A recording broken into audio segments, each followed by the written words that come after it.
effectively communicating why a person would be interested in your product or service in a way that speaks their language, the buyer's language, appeals to their emotional, psychological needs or expectations.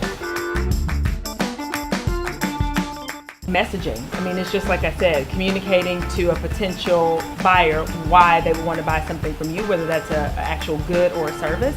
And I think a lot of times what I've seen in my experience, people miss the mark in their messaging. So they may have this super awesome product or service, but if you can't clearly communicate to the potential buyer, the potential market, why they would want to purchase it, then it kind of falls flat. And you see that all the time. So it's not that the best products or services always make it to the market. It's the ones that can communicate that value to the buyer the best.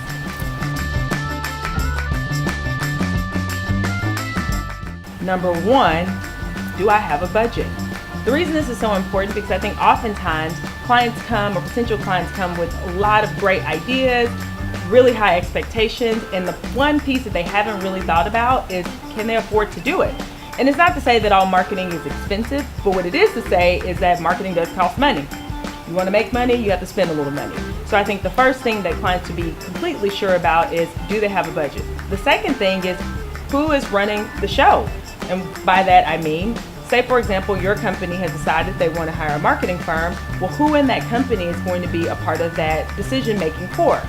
By that, if you come up with a creative campaign or we come up with something that's really neat that we want to do on your website, who internally has to say yes to that before we can move forward?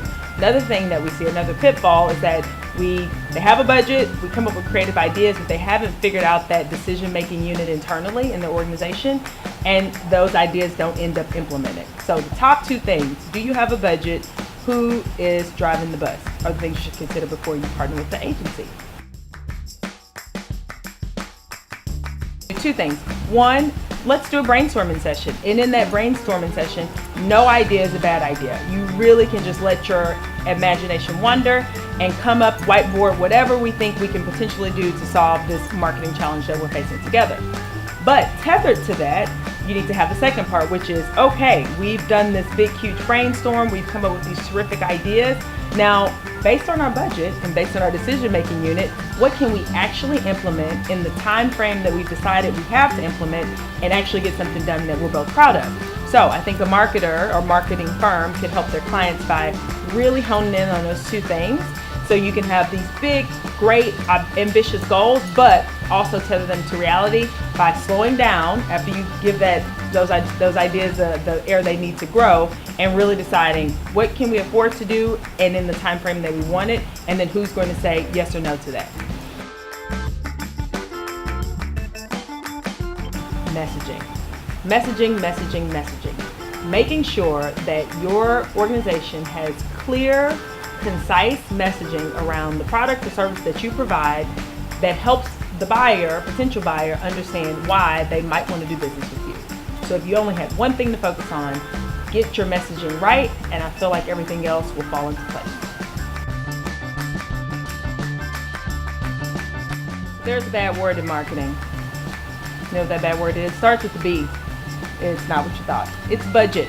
So oftentimes we run into a situation where clients say, great, we want to work with the firm, and we do our brainstorming session, we come up with these terrific ideas, and then we get to the second piece, which is, what can we do within the budget? And either they have not thought about the budget, but even if they have, sometimes what happens is what they had in mind for a budget doesn't really match what a realistic budget should be for that particular product or deliverable that they want. So I would highly recommend that before you decide to work with a marketing agency, that you do a little research on, as a company, what percentage of your revenue should go toward marketing. That 7 to 10% of your overall revenue should go towards your marketing budget. 7 to 10% of your overall revenue should go to your marketing budget. I'll say it one more time. 7 to 10% of your overall revenue should go to your marketing budget. So you know how much money your company has made, let's say in the previous year. Then 7 to 10% of that should be allocated toward marketing. And actually, if you're starting up a company or you're trying to break into a new market or a new segment of the market, it should be even more. So when you think about working with a marketing agency, really consider the investment. And if you think about it, 7 to 10% is not much at all. I just think that unfortunately, in this day and age where people feel like everyone's a marketer, which we all know is not true, but when you think that, then people assume, oh, I can do it, or I can come up with the social media post, or I can come up with the website. And it seems easy, and you can come up with those things, but it's not the coming up with the things, the marketing deliverables that's important. It's coming up with effective, strategic marketing deliverables that'll actually make your company money. So 7 to 10% of your overall revenue should be dedicated to a marketing budget. So if you are not prepared yet for that type of investment, then I think it may be worth taking a step back and really, really thinking through your business plan and deciding which direction you should go, because on average, 7 to 10% of your budget should be allocated toward marketing.